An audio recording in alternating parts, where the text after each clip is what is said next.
안녕하세요. 안녕하세요. 간단하게 자기소개 좀 부탁드릴게요. 저는 밴쿠버에서 모기지 브로커로 활동하고 있는 박종민이라고 합니다. 반갑습니다. 반갑습니다. 사장님, 네. 여기가 집이신가 봐요. 예, 이게 이제 저희 집이에요. 와, 너무 좋네요. 아닙니다, 아닙니다. 너무 좋아요. 여기는 이제 댄인데요. 아들이 둘 있어요. 몇 살 아들이? 첫째리가 8살, 막내가 5살 돼가지고 이제 아이들 여기서 그림도 그리고 그러면 숙제도 하고 플레이룸이구나, 그죠? 네, 놀기도 하고 서로 뭐 게임도 하고 그런 장소. 싸움도 하고. 싸움도 하고요. 예. 매일 하죠. 캐나다에는 언제 오셨고 오시게 된 계기는 뭐였을까요? 캐나다에는 20년 겨울에 처음 왔었던 것 같고요. 횟수로는 4년 정도 된 것 같아요. 오게 된 계기는 2018년쯤에 저희 가족이 조금 어려움이 있었어요. 아픔이 좀 있어서 그때 당시 이제 둘째 아들이 태어난 지 얼마 안 돼서 한 100일 좀 지났을 때였나? 그때 좀 심하게 아파서 병원에 오래 있다가 이제 먼저 하늘나라에 보냈거든요. 그래서 그때 이제 저희가 좀 힘듦을 겪으면서 와이프가 좀 이 상황을 벗어나고자 한국이 아닌 다른 데로 한번 살아보는 걸 도전해보자라고 얘기를 해서 그때부터 준비 기간을 가졌죠. 가지고 2020년까지 쭉 준비를 하면서 20년에 오게 됐던 것 같아요. 열이 이제 고열이 났었거든요. 그래서 저희는 열병이라 생각을 했었는데 뇌수막염. 뇌수막염이 100일 때. 네, 100일 좀 지나서였을 거예요. 그래서 그날 병원에 갔는데 그때부터 의식이 없이 중환자실에 꽤 오래 있었죠. 아이를 잃은 슬픔이 이게 사실 감히 상상할 수 없을 것 같은데 저도 이제 아들이 둘인데 어떻게 이런 거를 극복을 하셨어요? 극복이 사실 안 되시겠지만. 이라기보다 좀 매년 좀 옅어지는 것 같아요. 처음에는 이런 주제로 아예 말을 할 수도 없었고 맞아요. 주변 지인들한테도 사실 말을 잘 못 꺼내는 상황이었고 인생에서 이제 그래도 뭔가를 노력하고 열심히 하면 얻을 수 있다라고 생각하고 살고 있었고 평탄하게 살아왔었거든요. 사실은 평범하게요? 네. 굉장히 평범했어요. 네. 갑자기 제가 감당할 수 없는 이 어려움이 이제 오니까 어찌할 바를 모르겠더라고요. 거기서 오는 무력감이나 그런 거를 벗어나기 위해서 인생이 그때부터 좀 바뀌었던 것 같아요. 되게 평탄하고 조용했던 인생에서 네. 이제 이민까지 오게 된 계기가 됐던 것 같습니다. 저도 사실은 이제 첫째 아이가 태어났을 때 5분 동안 숨을 안 쉬어서 응급 의사들이 들어와서 심폐소생술하고 생명을 찾아서 지금 건강하게 잘 살고 있어요. 네. 그때부터 제가 들던 생각이 저희 아이가 건강하기만 하면 된다. 네. 모든 것은 하나님이 주신 어떻게 보면 보너스다. 네, 그런 네, 마인드로 사실 살아가고 있어요. 근데 그렇게 삶에도 불구하고 가끔씩 현타가 오잖아요. 오죠. 아이들이니까 육아가 너무 힘드니까. 오죠. 근데 그럴 때마다 끝에는 그래 우리 아이가 건강하지 살아있지 살아있으면 감사하고 제 삶이 그래서 사실 그때 많이 바뀌었는데 가치관이라던가 어떻게 보면은 더 깊은 슬픔을 한번 겪으셨고 뭔가 삶의 가치관이 변했다라던가 이런 게 있으셨는지.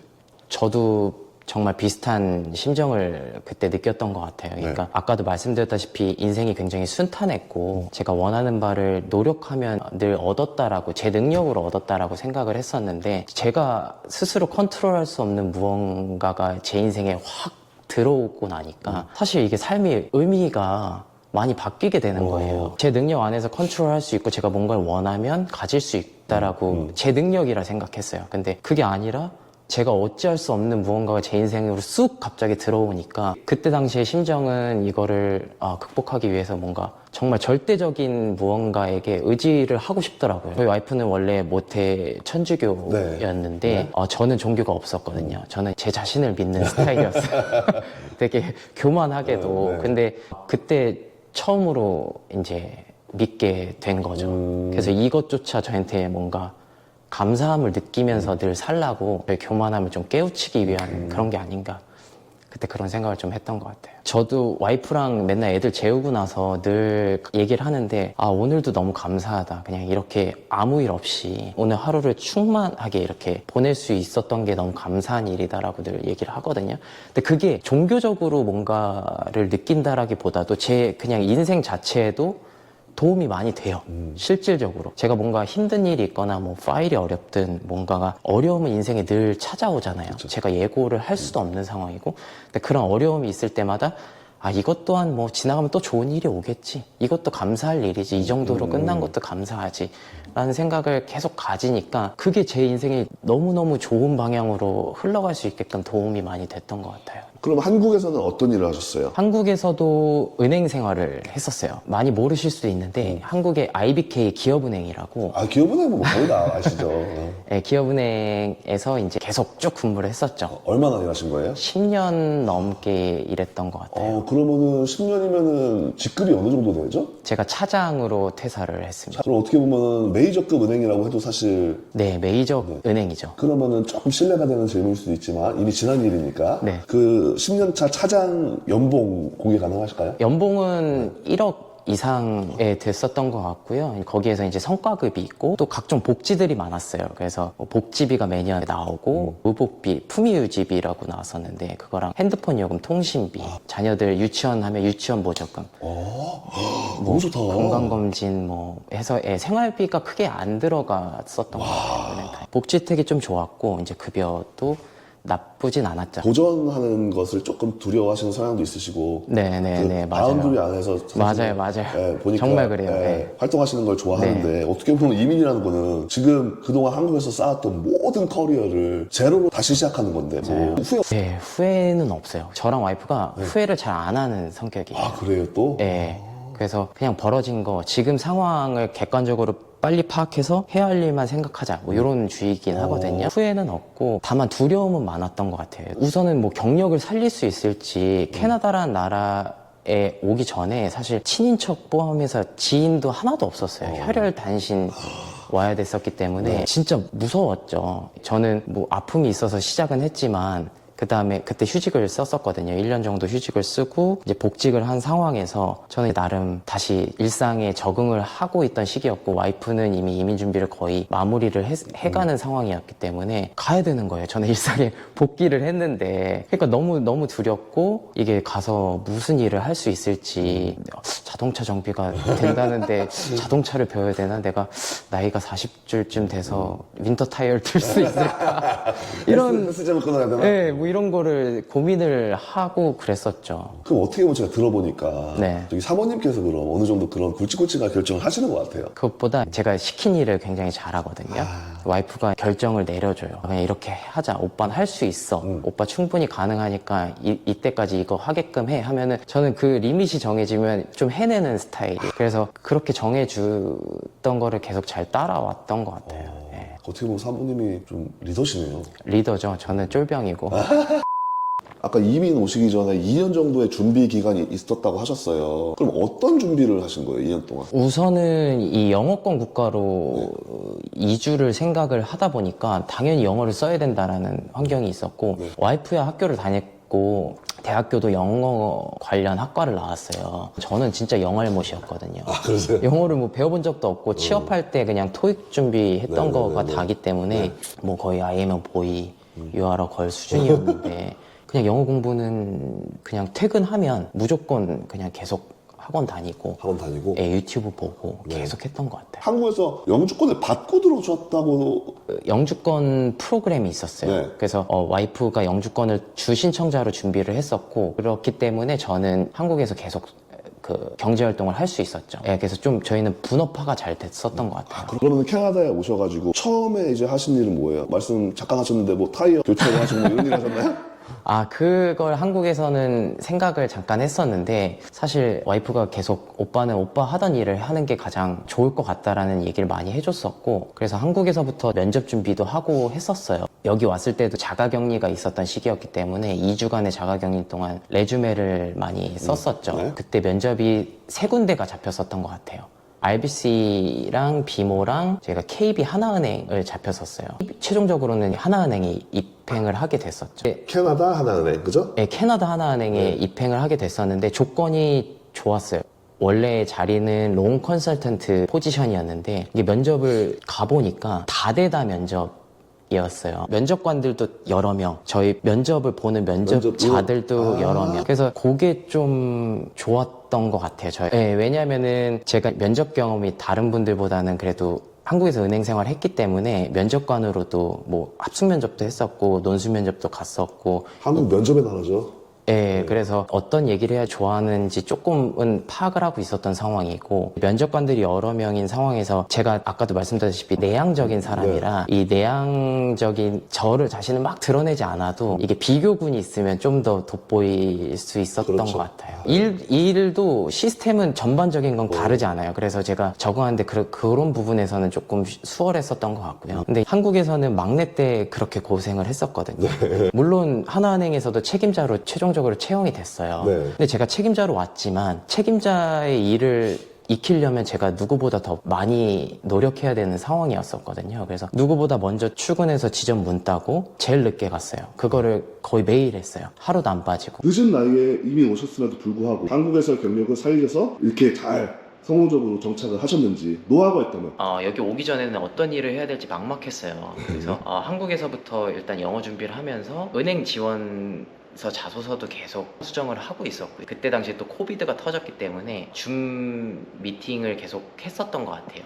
그래서 시간차가 안 맞다 보니까 이제 새벽 뭐 4시, 5시 하면 한 2시, 3시쯤에 주섬주섬 일어나서 샤워하고 와이셔츠에 넥타이만 입고 밑에 팬티바람으로 노트북 알죠. 켜고 예, 하고 출근하고 그렇게 준비도 했었던 것 같고요. 여기에 자리 잡으신 은행에 다니시는 광고하시는 분들 중에 유명하신 분들한테 메일로 여쭤봤었어요. 나는 뭐 한국에 사는 지금 아무개인데 이러이러한 경력을 가지고 있고 이런 포지션으로 들어가고 싶은데 어떻게 생각하시냐, 고견을 듣고 싶다, 이렇게도 제가 연락들을 드렸던 것 같아요. 예. 그게 도움이 됐나요? 크게 되진 않았어요. 안 될 거라고들 많이들 하셨어요. 맞아요. 진심으로 조언을 해주시긴 했는데 네. 텔러부터 시작해야 된다. 여기는 한국하고 시스템이 조금 다르다. 이런 말씀을 많이 해주셨었던 것 같아요. 제가 이제 처음 가니까 사실 가진 무기가 자신감 하나밖에 없다라고 생각을 했었어요. 그래서 자신감 이제 아니면 언제 부리나. 내가 여기서 시간이 흐를수록 사실 내가 이룬 게 내 자신감이 될 텐데 지금은 아직 처음 시작하는 거니까 자신감 있게 해보자 했던 게 운이 정말 많이 좋았던 것 같습니다. 사무실 있으세요? 아니면은 사무실은 버나비 쪽에 있고요. 근데 사무실 제가 있으세요? 네. 재택근무가 가능해서 사실 고객하고 미팅이 있지 않는 이상 사무실을 잘 안 나가거든요. 그럼 어디서 일하세요, 보통? 지하에 제 지하에요? 사무실이 있습니다. 아, 지하가 있구나. 네네네. 여기가 네. 제 개인 사무실인데요. 와. 아직도 그 하나은행에서 일을 하고 계신 거예요? 아니요, 저는 하나은행을 그만두고 모기지 브로커 자격증을 따고 브로커로서의 일을 하고 있습니다. 아, 지금 현재는 그러면 어떻게 보면 개인 사업자로 지금 일을 하고 계신 거네요? 네, 개인 사업자로서 고객님들이 주택을 구입하거나 아니면 비즈니스 구입을 원하실 때 이제 적합한 상품을 찾아드리고 좋은 이율로 찾아드리는 역할을 하고 있죠. 아, 그렇구나. 아, 이렇게 경희대 나오셨네요? 네.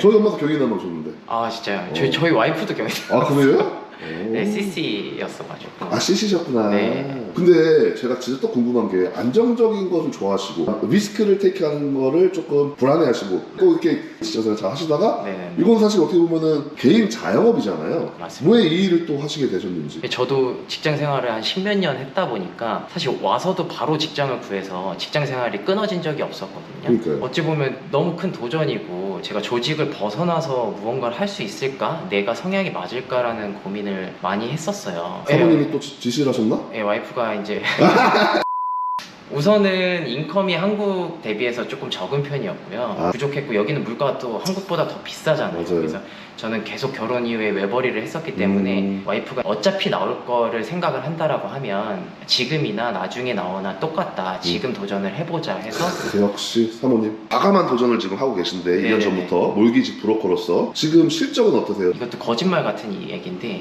이렇게 올라갔던 것 같아요. 아, 진짜요? 네. 그냥 한번 여쭤볼게요. 그럼 그 전 직장보다 지금 많이 버세요? 하나은행보다는 당연히 많고요. 기업은행보다도 많다라고 말씀드릴 수 있을 것 같아요. 와, 어떻게 이렇게 실적을 잘 내시는 거예요? 저는 광고도 많이 안 하는 편이고 사실 계속 말씀드렸지만 제가 굉장히 성격이 내향적이라 처음에 걱정을 많이 했어요. 이게 고객을 계속 상대하고 영업을 해야 되는 직업인데 내가 잘 해낼 수 있을까? 근데 진짜 재밌고 웃긴 게 제가 내향적이어서 고객들이 좋아하세요. 제가 내향적이기 때문에 네. 굉장히 섬세하고 꼼꼼한 면이 있거든요. 이제 상담을 할 때 차분하다라는 피드백이 많아요. 그래서 딱 원하는 포인트를 잘 잡고 그거에 원하는 것들을 제가 해내고 꼼꼼하게. 그래서 모기지 심사를 받을 때 사실 은행에 모기지 브로커들 물건들을 심사하는 역할을 은행에서 했었기 때문에 어떻게 패키징을 이쁘게 해야 이게 좀 더 이쁨 받고 좋은 심사를 빨리 받을 수 있는지를 그런 포인트들을 은행 다니면서 배웠던 것 같아요. 그래서 이렇게 놓으면 좀 내 파일이 더 이뻐 보이겠지? 빨리 나올 수 있겠지? 조금 내가 뭔가 익스큐즈를 좀 넣어도 이걸 해줄 수 있겠지? 라는 포인트들을 이쪽을 만족시키고 이쪽이 원하는 걸 만족시키는 일이라고 생각을 하니까 그때부터는 정말 편하고 피드백도 굉장히 좋았던 것 같아요. 그래서 그럼 지금 이미 이제 4년 차시죠, 그죠? 네, 연수로는 그렇습니다. 만족하세요? 전반적으로는 예, 만족스러운 것 같아요. 제가 걱정했던 것보다는 빠르게 잘 적응하고 자리 잡았던 것 같고 네. 아이들도 너무 큰 문제 없이 자리를 잘 잡고 있고 와이프도 적응을 잘 하고 있고요. 미세먼지 없고 미세먼지 없- 모든 분들이 말씀하시는 네. 자연 환경도 좋고요. 단점이 있다면? 단점은 아무래도 여기에 이제 아시는 분 하나도 없이 왔다 보니까 그 좀 외로움이 연차가 쌓일수록 생기는 것 같아요. 그래서 한국에서는 옛날부터 제가 아무것도 가지지 않았을 때부터 알던 지인들이 있으니까 나라는 사람을 굳이 말하지 않아도 심지어 뭐 제가 좀 징징거리는 말을 하더라도 내 편이 되어주는 사람들이 있는데 물론 여기도 너무 많은 주변 분들이 도와주시고 이웃분들도 너무 좋지만 그런 관계를 가지려면 좀 시간이 필요하잖아요. 그런 거에서 오는 좀 외로움이 있는 것 같습니다. 지금 아시겠지만 이민이 너무 어려워지고 있고 네, 맞아요. 그럼에도 불구하고 이민을 오고 싶어 하시는 분들이 많이 아직 있으신 걸로 알고 있어요. 네, 물론 맞아요. 여기민도 많아졌지만 이민을 오고 싶어 하는 분들에게 한마디 한다면? 제가 감히 뭐 그분들에게 조언을 드릴 만한 입장은 아니지만 그래도 조금 먼저 시작한 선배의 마음으로서 말씀을 드리자면 우선은 철저하게 준비하고 오셔라. 예, 왜냐면 여기 오면 정말 현실이기 때문에 준비할 시간이 없죠.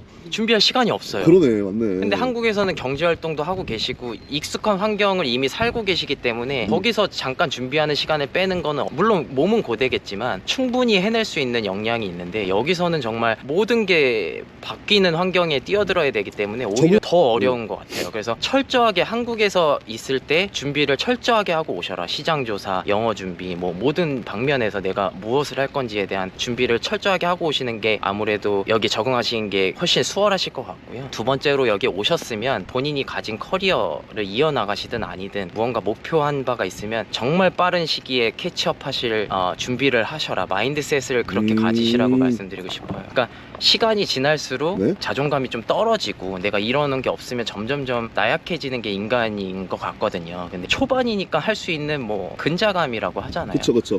그때 빠르게 치고 따라잡아 놔야 그 성취감으로 다음 거를 또 허들을 넘고 할 수 있는데 처음 허들을 넘는 게 너무 어려워지면 그게 점점 어려워지는 것 같더라고요. 그래서 초반에 빨리 달리셔라. 갈아 넣으셔라. 너무 좋은 말씀이시죠. 제 채널의 시그니처 질문인데요. 사장님이 생각하는 성공이란 어떤 의미일까요? 제 입장에서는 돈도 굉장히 성공함에 있어서 되게 중요한 요소인데 자기 만족이 제일 중요한 것 같아요. 그래서 내가 어떤 일을 하던 충실히 해내고 있고 그거에 대한 성취감을 느끼면서 내 자신이 오늘 하루도 내가 올바른 방향으로 어떤 점을 찍고 가고 있다라고 하면 그 점에 도달하기 위해서 열심히 하고 있구나. 다른 사람들의 평가가 아닌 내 스스로 잘하고 있어. doing well 하고 있어 라고 느끼는 삶이라면 그게 성공한 삶이 아닐까. 네, 오늘 박종민 몰기지 브로커님 모시고 인터뷰 나눠봤는데요. 이렇게 시간 내주셔서 너무 감사드리고 목표하신 대로 조만간 휴가 한번 네. 다녀오시기를 기원하면서 오늘 인터뷰 이 곰들과 함께 사는 버크 마운틴에서 마무리하겠습니다. 감사합니다. 감사합니다.